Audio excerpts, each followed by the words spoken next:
Class 8 का भारतीय भवन का मैथ प्रश्न वाला 2A का पिछले वीडियो में पूरा सॉल्यूशन डाल दिए हैं, ठीक है ना। आज हम हल करेंगे बच्चों प्रश्नमाला 2B, ठीक है ना। 2B का क्वेश्चन नंबर 1 से हल करेंगे। यहाँ कहता है प्रत्येक सम पूर्ण वर्ग संख्या का वर्गमूल एक खाली स्थान होगा, तो इसका हो जाएगा 1 का आंसर सम संख्या। चलिए समझाते हैं इसको। सम संख्या, अब यहाँ ध्यान देना, कहता है प्रत्येक सम पूर्ण वर्ग का वर्गमूल क्या होगा। तो मान लो कि हम सम संख्या का कोई वर्गमूल निकालते हैं, 4 जैसे ले लेते हैं। 4 का जब वर्गमूल निकालेंगे तो क्या आ जाएगा, देखना। इसको हम लिखेंगे 2 गुना 2 बराबर कितना आ जाएगा 2। 2 का फॉर्मेट रहता है, इसमें से एगो निकाला जाता है। और कोई हम लेते हैं 16, क्या ले लिए 16 सम संख्या है, तो इसका वर्गमूल हो जाएगा 2 गुना 2 गुना 2 गुना 2 रूट अंडर। इसका मतलब हो गया कि इसमें से 2 गो में से एगो था, यानी 2 आई 2, यानी कि 2 2 का पेयर बन गया। तो इसमें लिखेंगे 2 गुना 2, यानी कि इसका आंसर हो जाएगा 4। यही कहता है क्वेश्चन में, तो हम लिख दिए सम। अब कहता है प्रत्येक विषम पूर्ण वर्ग संख्या का वर्गमूल क्या होगा। तो विषम संख्या का पूर्ण वर्गमूल हो जाएगा विषम संख्या। 1 नंबर हुआ, ये 2 नंबर हुआ, इसको हम लिखेंगे विषम। क्या हो जाएगा विषम। उसके बाद 3 नंबर प्रश्न कहता है, देखना, कहता है प्रत्येक खाली स्थान पूर्ण वर्ग संख्या का वर्गमूल एक सम संख्या होता है या विषम संख्या। तो तीसरा नंबर सवाल का आंसर हो जाएगा सम संख्या। तीसरा नंबर सवाल का आंसर हो जाएगा सम संख्या। उसके बाद क्वेश्चन कहता है चौथा नंबर, प्रत्येक खाली स्थान पूर्ण वर्ग संख्या का वर्गमूल एक विषम संख्या होता है। तो 4 नंबर का आंसर लिखेंगे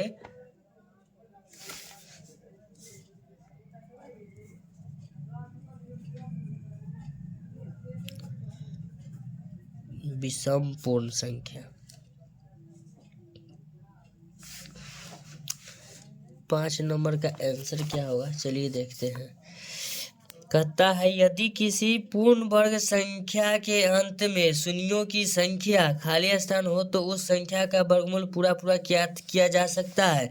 तो लिखेंगे सम संख्या रहेगा ना शून्य की लास्ट में, तब उसको हम पूर्ण वर्ग संख्या निकाल सकते हैं। जैसे कि हम लिखेंगे 100, तो 100 में देखना है सम संख्या 0 का। अब जैसे ही हम लिखेंगे यहाँ 400, तो यहाँ में भी देखना 0 की संख्या सम है। अगर हम लिखते हैं 900, तो 900 में देखना 2 0, यानी कि सम संख्या लास्ट में 0। तो इसको हम जब वर्गमूल निकालेंगे तो देखना ये हो जाएगा 10, वर्गमूल निकल जाएगा तो ये कितना का हो जाएगा। इसको हम 20 गुना 20 लिखेंगे, तो इसको निकालेंगे बाहर तो ये हो जाएगा 20, ठीक है। अगर इसको हम लिखेंगे तो 30 गुना 30 लिखेंगे इसको, तो 30 गुना 30 यानी कि एगो निकाल लेते हैं। हम थोड़ा इसको स्किट ऐसे समझा रहे हैं थोड़ा जल्दी में। 30 गुना तो 30 लिख दिए है ना, दोबारा लिखा गया। अच्छा 1 निकालेंगे तो देखना लास्ट में जब सम संख्या रहेगा ना 0 की, तो उसका पूर्ण वर्ग संख्या जब निकालेंगे तो ये सम संख्या। तो वह पूछ रहा है कि 0 की कौन सी संख्या होगा, तो 0 की लास्ट में सम संख्या होनी चाहिए, तब उसका वर्गमूल निकाल। दूसरा नंबर प्रश्न कहता है बच्चों कि गुना किए बिना निम्नलिखित संख्याओं का वर्ग ज्ञात करना है। चलिए यहाँ देखिए समझा रखा है यहाँ पर, ठीक है ना। हम देखिए बताते हैं।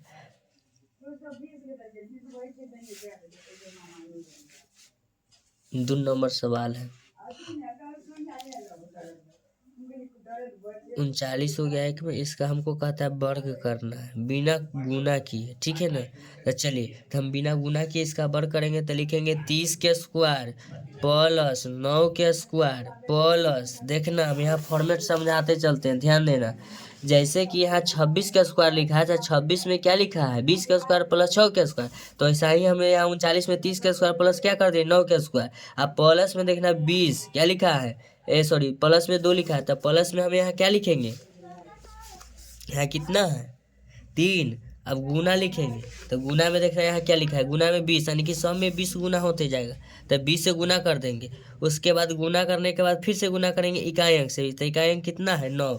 चलिए हम गुना करते हैं, तो 30 का स्क्वायर हो जाएगा 900, 30 का स्क्वायर हो जाएगा 900, 9 का स्क्वायर हो जाएगा 81, अब प्लस 3 गुना 20 60 है, 60 नामा 9 छक 54 546 हो जाएगा। तो सबको हम जोड़ेंगे तो 0 1 यानी कि 1 हो जाएगा 5 एक मिनट, 4 8 12, 12 में 0 जोड़ेंगे तो यानी कि ये हो जाएगा 2, हासिल 1, 9 और 5 14 1 15, यानी कि 1521 हो जाएगा इसका आंसर।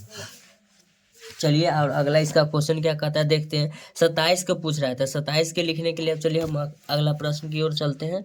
अब 27 को यहाँ लिखते हैं। हमको 27 हो गया दूसरा नंबर क्वेश्चन। अब इसको हमको वर्क करना है। 27 का जब हम वर्क करेंगे तो सबसे पहले किसका स्क्वायर करेंगे, 20 का स्क्वायर प्लस 7 का स्क्वायर, 7 का स्क्वायर के बाद लिखेंगे प्लस 2 है यहाँ 2 लिखेंगे, गुना 20 सब में होता है तो 20 से सबको गुना कर देंगे और लास्ट में इकाई अंक कितना है 7 से गुना करेंगे तो 20 भी सही है, 420 के वर्ग 400 हो गया, 7 का स्क्वायर 49 हो गया, प्लस 7 दूना 14, 7 दूना 14 और 14 दूनी 28, यानी 280 हो जाएगा। 9 8 4 12 के 2 हासिल 1, 4 2 6 1 7, यानी कि हो जाएगा 729। ठीक है, नहीं विश्वास है तो आप लोग वर्ग करके देख लिए, लेकिन क्वेश्चन में कहता है वर्ग नहीं, इसको गुना नहीं करना है वर्ग का। ठीक है, अब क्वेश्चन नंबर इसका 3 के पास चलते हैं। तो क्वेश्चन नंबर 3 क्या कहता है कि 46 का वर्ग कितना होगा, 46 का वर्ग कितना होगा। चलिए 46 3 नंबर है, 46 का वर्ग कितना होगा। तो 46 का वर्ग के लिए लिखेंगे 40 के स्क्वायर लिख देंगे, प्लस 6 का स्क्वायर लिखेंगे, प्लस 2 गुना लिखेंगे 20, सॉरी यहाँ 4 है, 4 गुना लिखेंगे 20 और गुना इकाई का अंक देखना 46 का नीचे नहीं दिख रहा था, फिर से बता, 46 का वर्ग लिखेंगे, 40 का स्क्वायर प्लस इकाई का अंक 6 का स्क्वायर प्लस में लिखेंगे 4, ये 4 लिखेंगे, फिर लिखेंगे गुना 20, 20 में सबसे गुना करना है और फिर इकाई का अंक कितना है 6, तो गुना करेंगे तो 40 का स्क्वायर हो जाएगा 1600, 6 का स्क्वायर 36, प्लस देखना 4 दूना 8, 4 दूना 8 यानी कि 20 चौक 80, 80 8 6 के 48, 480 हो जाएगा। तो इसको हम जोड़ेंगे 0 6 0 यानी कि हो जाएगा 6, 8 3 11 के 1 बाकी 1, 8 3 11 के 1 हासिल 1, फिर देखना 4 6 10, 10 1 11 के 1 हासिल 1, ये हो जाएगा फिर कितना, एक मिनट सही से जोड़ते थे, 36, 1636 और 480 को जोड़ना है। 6 8 3 11 के हाथ में 10 11 के हाथ में 1 1 1 2 यानी कि 2100 हो जाएगा ना, 2116। 46 का स्क्वायर क्या हो जाएगा 2116, 46 का स्क्वायर हमको क्या लिख देना 2116। चलिए अब क्या कहता है क्वेश्चन बच्चों, एक और बचा 58 का वर्ग करता है। देखिए 58 का वर्ग करता है बिना गुना किए बिना, तो हम लिखेंगे 2 प्रश्न का क्वेश्चन नंबर 4। अब चलिए 58 का वर्ग करता है तो हम लिख लेते हैं 58 का वर्ग करना है गुना किए बिना, तो 58 में लिखेंगे पहले 50 का स्क्वायर प्लस 8 का स्क्वायर लिखेंगे, प्लस 5 गुना 20 गुना इकाई का अंक 8, तो इकाई का अंक क्या लिखेंगे 8। चलिए 50 का स्क्वायर हो जाता है 2500, 8 का स्क्वायर लिखेंगे 64, प्लस देखना 20 5 100, 20 5 100 गुना 8 क्या हो जाएगा 800। तो इसको हम जोड़ देंगे, तो जोड़ेंगे इसका जोड़ेंगे तो 4 कम 4 हो जाएगा 0 और 6, 6 में 0 जोड़ेंगे 6, तो ये हो जाएगा 6, 8 5 13 के 3 बाकी 1 2 1 3 यानी कि 3300 इसका 64 इसका आंसर हो जाएगा। अब कहता है क्वेश्चन नंबर 3 में कहता है कि वर्गमूल पूरा प्राप्त होने के लिए निम्नलिखित में प्रत्येक के अंत में कम से कम कितना शून्य को बढ़ाया जाएगा। चलिए क्वेश्चन नंबर 3 के पास, तो क्वेश्चन नंबर 3 क्या कहता है कि देखिए ये 10 है, क्या है तो 10 को हमको पूरा वर्गमूल निकालने के लिए इसका इकाई के अंक में हमको कितना जीरो बढ़ाना होगा। तो चलिए इसमें हम लिख देते हैं क्वेश्चन नंबर 1, 10 में हमको 1 जीरो बढ़ाना होगा, तो ना ये 100 होगा, तो 100 का जब हम वर्गमूल निकालेंगे तो देखिए 100 का वर्गमूल निकालेंगे तो 10 होगा, इसमें 1 जीरो बढ़ाना होगा, क्या जीरो 1 जीरो, तो इसको 100 बना देंगे। 1 नंबर सवाल हुआ। अब देखना दूसरा नंबर सवाल है 90, दूसरा नंबर सवाल है 90। तो 90 में हमको कितना जीरो बढ़ाना होगा कि वो वर्गमूल पूरा पूरा निकल जाए। तो 90, तो 90 में हम चलिए इसको 1 जीरो बढ़ा देंगे। तो 1 जीरो बढ़ाने पर कितना हो जाएगा 900। चलिए हम इसको साथ में वर्गमूल भी निकाल के बताते हैं। तो 900, तो 900 का जब वर्गमूल निकालोगे बच्चों तो इसका हो जाएगा 30, निकल गया। इसमें हमको 1 जीरो बढ़ाना पड़ेगा। कै जीरो बढ़ाना पड़ेगा 1 जीरो, तब ये हो जाएगा हमको 30 के स्क्वायर हो जाएगा। तो यहाँ लिख देते हैं 10 के स्क्वायर हो जाएगा। यहाँ हम लिख देते हैं यहाँ बराबर में ये 30 का स्क्वायर बन जाएगा। फिर आगे 3 नंबर सवाल 4000, ठीक है ना। तो 4000 में भी हमको 1 जीरो बढ़ाना होगा। तो 4000 में जब 1 जीरो हम बढ़ा दिए तो चलिए 4 पर क्या जीरो हुआ 4, तब इसको हम लिखेंगे 2 और 4 को जीरो का यहाँ हो जाएगा। अगर हम लिखेंगे तो 2 यानी कि 200 का जो वर्ग करेंगे ना तो 4000 होगा। इसको हमको 1 जीरो बढ़ाना होगा। क्या जीरो? 1 जीरो बढ़ाना होगा इसमें। उसके बाद अगला प्रश्न कहता है 25 पर क्या जीरो? 1 2 3 4 5 जीरो है। तो इसमें भी 1 जीरो बढ़ाना होगा। 4 नंबर में 25 पर है 5 जीरो, 1 2 3 4 5। ये क्वेश्चन हुआ, इसमें हमको 1 जीरो और बढ़ाना। 1 2 3 4 5 6 जीरो। तो 6 जीरो बढ़ाएंगे तब पहले तो लिखेंगे 5, 25 के वर्गमूल 5 होगा। 1 2 3 4 5 6, जितना उसका आधा जीरो लिख देंगे यानी कि 3 जीरो। 50 पर 3 जीरो का स्क्वायर यानी 50 पर कहते हैं 50 पर 2 जीरो यानी कि 5000 का स्क्वायर करेंगे ना तो 5 25 ही हो जाएगा। और 1 2 3 जीरो यानी कि 3 दूना 6 जीरो हो जाएगा। 6 जीरो हो गया। उसके बाद कहता है बच्चों क्वेश्चन कि 1600 का वर्गमूल निम्नलिखित में से कौन सा होगा। तो चौथा नंबर प्रश्न का आसानी से निकाल देंगे। तो पहले लिख लेते क्वेश्चन 1600 का वर्गमूल, 1600 का वर्गमूल निम्नांकित में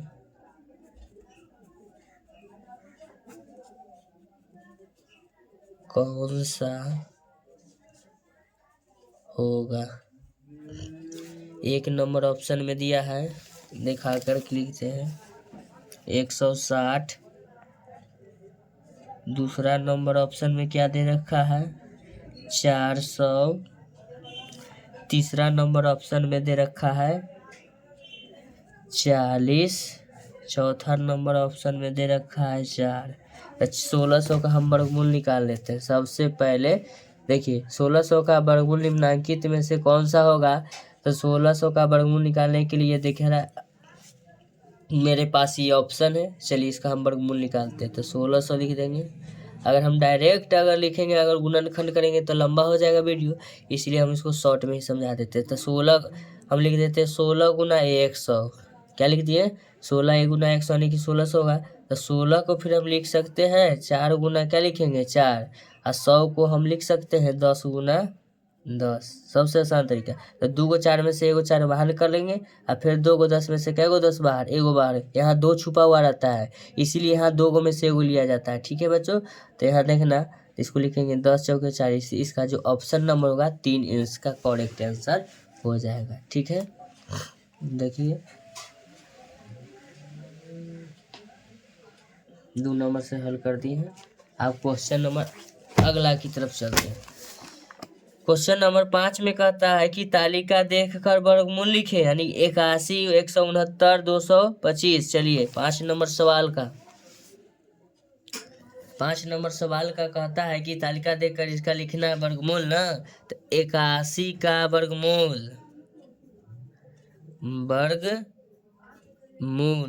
वर्गमूल का जो चिन्ह होता है ना इसको हम कहते हैं वर्गमूल का चिन्ह, ध्यान में रखना।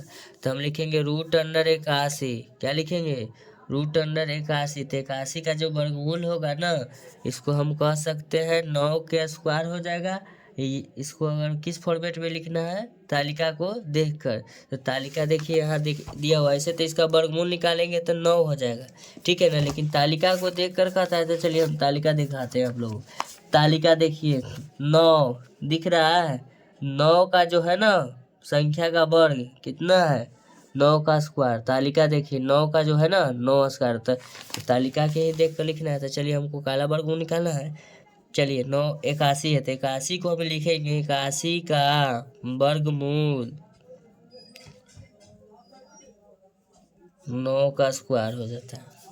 6 नंबर में कहता है 169 का वर्गमूल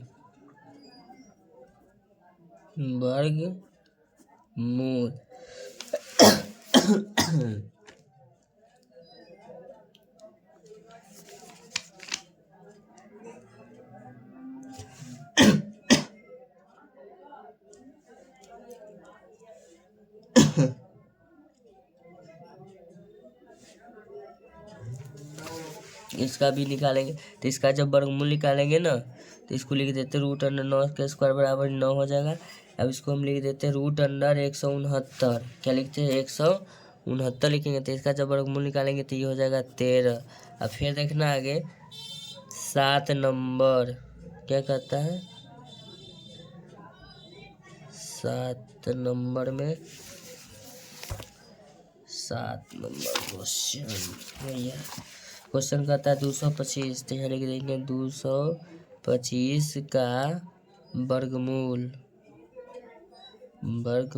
तो वर्गमूल लिखना है तो लिखेंगे √225 का जो वर्गमूल होगा 15 का स्क्वायर यानी 15 गुना 15 2 को 15 में से एक बाहर निकाल देंगे इसका हो जाएगा वर्गमूल 15। 8 नंबर सवाल कहता है 289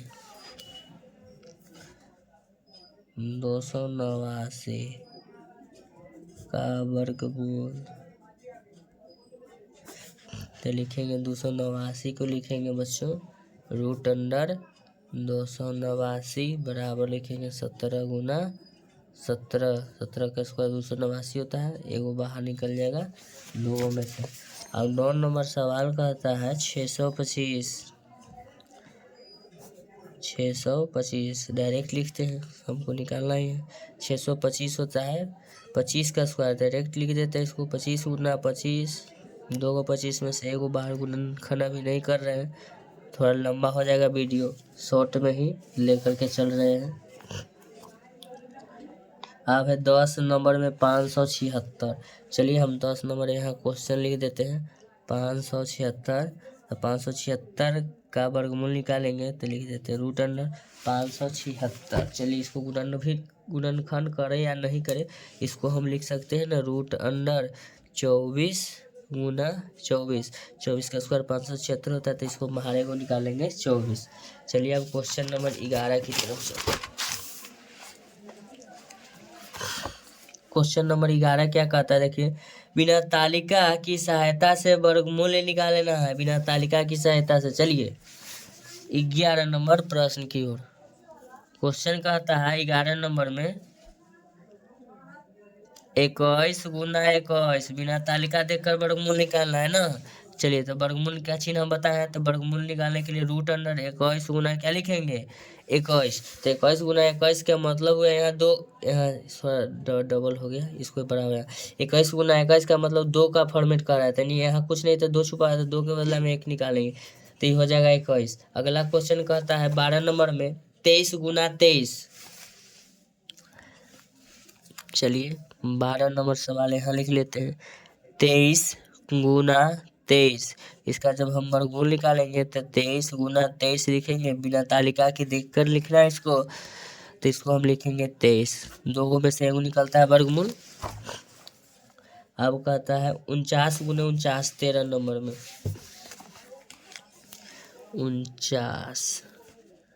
49 गुना 49 तो इसको √अंडर लिखेंगे 49 गुने 49 तो कहता है इसका जो मान हो जाएगा 49 दो में से एगो निकलेगा काहे कि 2 का फॉर्मेट रहता है यहाँ पर। अब उसके बाद कहता है मान बताना है इसमें क्या कहता है इसका मान बताना। चलिए 14 नंबर सवाल के पास चलते हैं तो 14 नंबर सवाल कहता है √26 के स्क्वायर। तो एगो देखा होगा बच्चों कि स्क्वायर से रूट भी कैंसिल होता है स्क्वायर से हम रूट कैंसिल करके इसका मान क्या लिख दिए 26। अब रूट कैसे कैंसिल होता है देखो इसको हम समझते हैं तो √26 हो गया इसका स्क्वायर तो इसका जो मतलब हुआ हम बताते हैं √26 गुना क्या हुआ 26। तो यहाँ जो 2 को 26 है तो किसके बदले में निकलेगा, यहाँ कुछ नहीं था, 2 छुपा हुआ है, इसीलिए यहाँ 2 से इसको वर्ग को हम काट दिए थे, डायरेक्ट लिख दिए थे। अब समझा देते हैं डिटेल में, तब यहाँ 26 आया। समझ में आ गया बच्चों? चलिए ठीक है। अब है रूट अंडर 29 का स्क्वायर। तो लिखेंगे 15 नंबर सवाल में रूट अंडर 29 का स्क्वायर। तो इसको हम लिखेंगे रूट अंडर 29 गुना लिख देते हैं 29, इसको हम निकाल देते हैं 1 29 बाहर। 2 का फॉर्मेट यहाँ रहता है छुपा हुआ, एगो निकल जाएगा। 15 नंबर सवाल के बाद कहता है 160। 16 नंबर प्रश्न में कहता है, एक बंद करिए, 160 का स्क्वायर। 16 नंबर प्रश्न में कहता है रूट अंडर 160 का स्क्वायर। तो 160 का स्क्वायर का मतलब डायरेक्ट लिख देते हैं 160 गुना 160। ज़्यादा गुणनखंड करने की आवश्यकता नहीं है, टाइम ज़्यादा ही हो जाएगा, वीडियो लंबा हो जाएगा, इसीलिए इसमें फिर से रूट लिख दिया। अच्छा कोई बात नहीं, तो एक स्टेप और बढ़ा देते, इसमें 160 हो जाएगा। इसका मान समझ में आ गया बच्चों? 2 का फॉर्मेट 1 में, यहाँ स्क्वायर का मतलब होता है 2 बार। अगर वीडियो समझ में आया तो वीडियो को लाइक करिए, चैनल को सब्सक्राइब करिए। आपका एक लाइक मुझे मोटिवेट करता है अगली वीडियो बनाने के लिए। फिर आता हूँ नेक्स्ट वीडियो में आपसे मिलने के लिए, ठीक है, प्रश्न लेकर। ओके।